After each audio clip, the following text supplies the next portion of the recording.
Sturgis, as you can see from the motorcycle. These are just kind of like weekend warriors, people who rent bikes and just ride up here. Those guys are from Denver.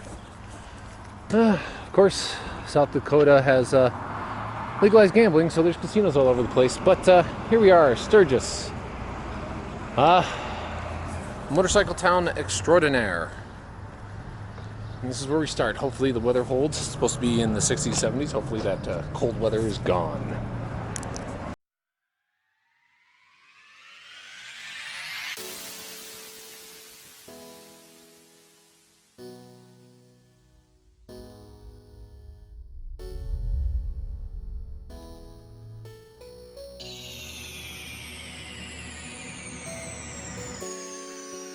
Yes, starting off from Sturgis. Oh, Sturgis, the motorcycle mecca. There were plenty of bikes here. We're still, well, when I was here, we're still a few weeks out from the rally when it definitely gets really packed. But the other thing you get is that on one side of the Sturgis is the Black Hills. The other side is basically open, the Great Plains, and you see a lot of it here. As I just start going in, it's just going to be flat land, ranching land, farming land. That's what this is.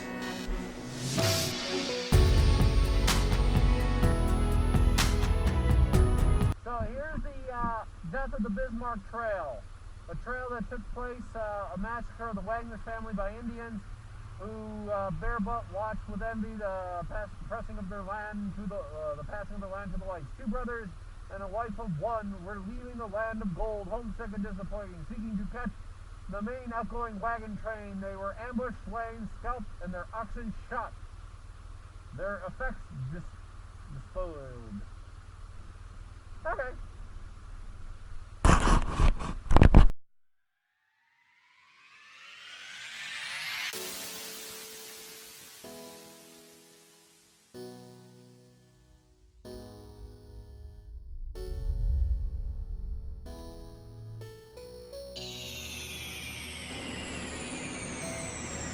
You do get to sit at some of these places and you get to hear about like settlers who are traveling across, obviously Indian relations, because there were obviously a lot of treaties that would be signed, a lot of interactions, some like small skirmishes, battles if you want to call it, and definitely some of the explorers who would come across. I mean, for people who don't know, Custer actually came across this area a couple times, I think so.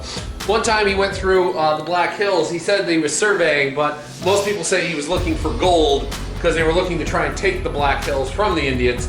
And another time he went through on his famous like last stand, which would end in Little Bighorn out in Montana. So there's even a city named clustered around in this area. So there's a number of much history in this area that you can look into.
December 26, 1875, Ben Ash, Russell Smith, their trip from Bismarck to Indian country, first sighting the Black Hills.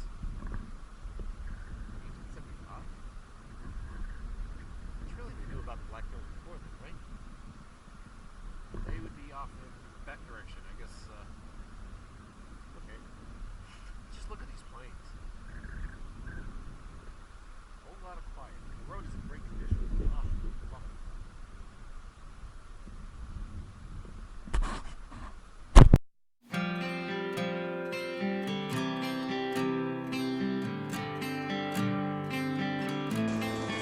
guess this top spot where someone looked out and they saw the Black Hills for the first time as a European.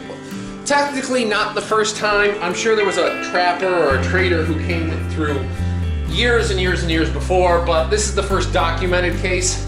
So it's just one of those things of like, if you do it and nobody's there to record it, hey, maybe you did it, but it's kind of pointless. So this is where they first set foot on the Black Hills. The Black Hills, of course, got their name because you look at them from a distance enough away, they look black because of just the way the trees are. So that's how they got the name the Black Hills. That is actually a direct translation from whatever the Indian word for it is.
As for it all, this is just an open plain where you just basically sit back, kick your feet up, and just ride and just enjoy the open plains. And more of this is where I'm just reflecting on a lot of the past trip of what I've seen, just kind of going through a lot of stuff in my head of what this trip has been. I mean, it's hard to believe that this is actually kind of coming towards the end of the trip, and things are going to get a lot more civilized soon as you kind of move. Because as soon as you cross the Mississippi and move into like kind of the East Coast, a lot of the natural beauty of it kind of goes away, and you get more of a industrialized, civilized feel.